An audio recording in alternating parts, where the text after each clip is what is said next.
lost pretty much, but he didn't go tell his ass to go sit down somewhere. They wouldn't tell him that. All right, so November 19th.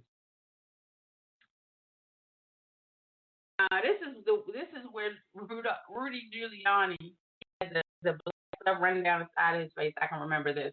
All right, so in court, Trump's lawyers, including Rudy Giuliani, told judges that he and his team were alleging fraud, that he could find in court, outside courtrooms. It was different. Lawyers Giuliani and Sidney Powell held a press conference at the offices of the Republican National Committee.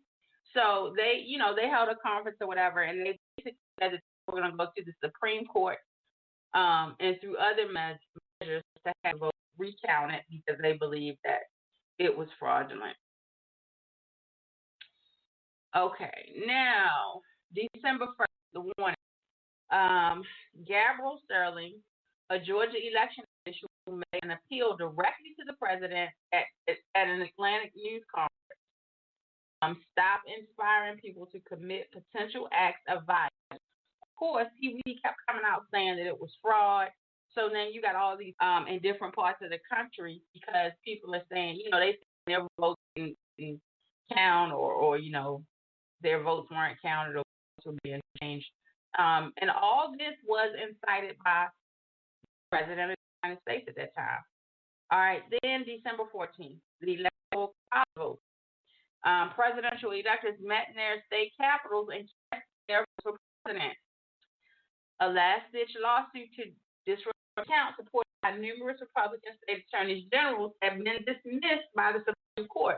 And that was another thing. If you notice, Trump tried to pass court before he left the Supreme Court so that if something like this happened, they pretty much, or like this happened, he pretty much thought that they were going to say, okay, we're going to do the recount, or they were going to rule him the winner that something was fraudulent, but that was not the case.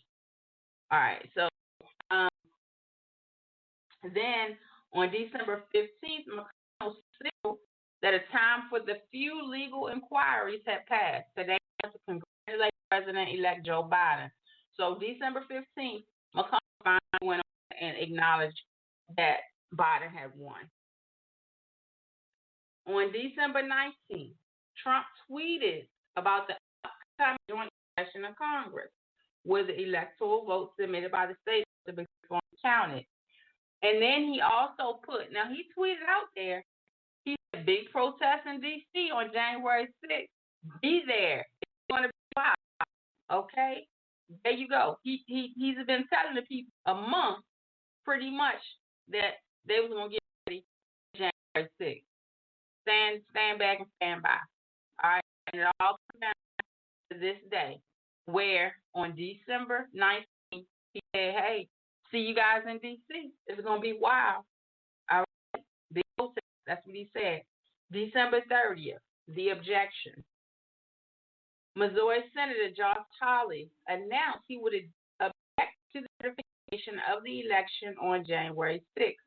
Republicans in the House already indicated they would object, that it was necessary for one senator to join House members to force debate. 2021, the phone call. Trump phoned the Georgia Secretary of State, Brad Raffensperger, asking him to change the state's vote total by just enough votes for Trump to prevail by a full vote. So now he's calling the people that are in charge or secretaries of election. He's calling them and basically asking them to give him fraudulent votes that he doesn't have. He's like, look, you can just give me a few. Now they got this guy. Now this isn't even about the insurrection part yet. This is something totally different. But it isn't people. Because he called and said, hey, can't you give me about 11,000 votes? You can't do that for me? They got recorded. But nobody did anything at that point. That was in the news. The guy said, hey, the president called me and said, can you give me 11,000 votes? Can you find them from somewhere? And he told him, no, we can't do that. Votes have been counted. It's nothing wrong with the way it's been done.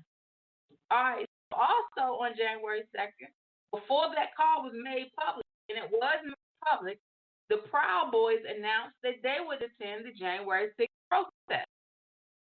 All right, then on that same day, January 2nd, Ted Cruz and other senators released a statement saying they joined Holly in raising objections to vote count on January 6th. Now, I don't know what it is about Trump. I don't know what it is he has on all these people. Because when I read about he said, I'm like, this dude has something on everybody. Is he like the mafia or something? Does he treat everything like he's a mob?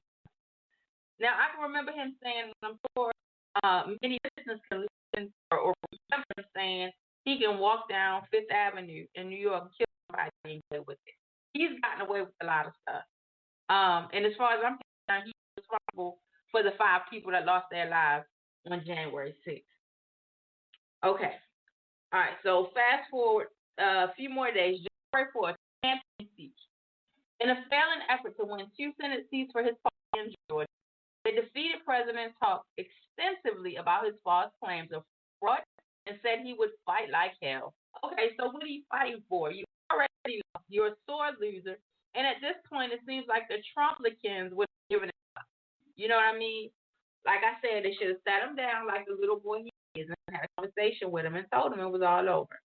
Okay, so January 6th, midday on January 6th, as Congress began formally counting the Electoral College votes, the president, his lawyer, and other allies addressed the crowd that included Proud Boys, assorted extremist groups, and numerous people wearing QAnon paraphernalia. Let's have a trial by combat. Now, these were Rudy Giuliani. These were his words. Let's have a trial by combat. What does that mean to you? To me, that means let's go fight.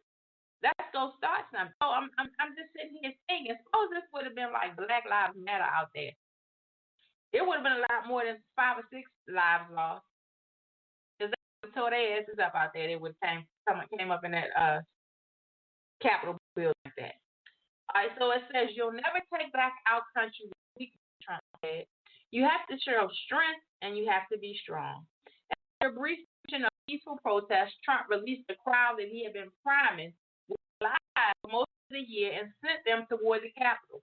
He did that. He did it. And this stuff they showed during that impeachment trial, and I was like, damn, that happened? Wow. Okay, so at 2:24 p.m., Trump issued a tweet denouncing then Vice President Pence, who was overseeing the vote count in the Capitol. Pence had declined Trump's demand that he disrupt the count, insisting on following his duty under the Constitution.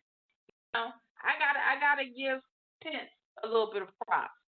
I gotta give Pence a little bit of props for that because he 100% refused to do what Trump was asking him to do. So that showed that he had a little bit of backbone. But the other one, sorry. Immediately afterward, the crowd goes wild about calling Pence a traitor.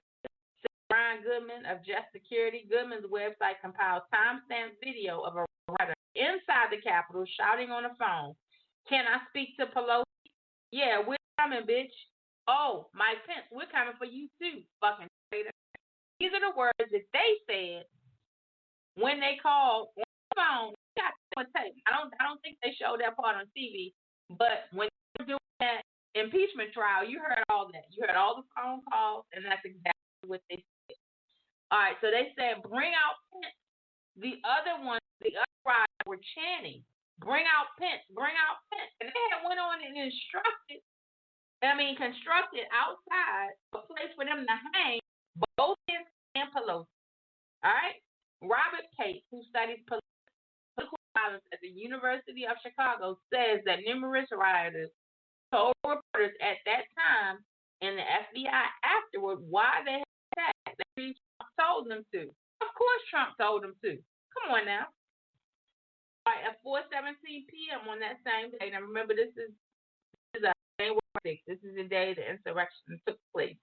So after lawmakers called off the attackers, Trump eventually released a video that repeated his election claims, but also called for peace. So go home. love you. You're very special. Now this fool got on here, got on TV and said, "Go home. We love you. You're very special." After 5 lives were lost that day, really? But when a black man take a knee on a football field, you want to call them the bitches? Come on now, dude. Rioters followed the president's instruction and began to disperse.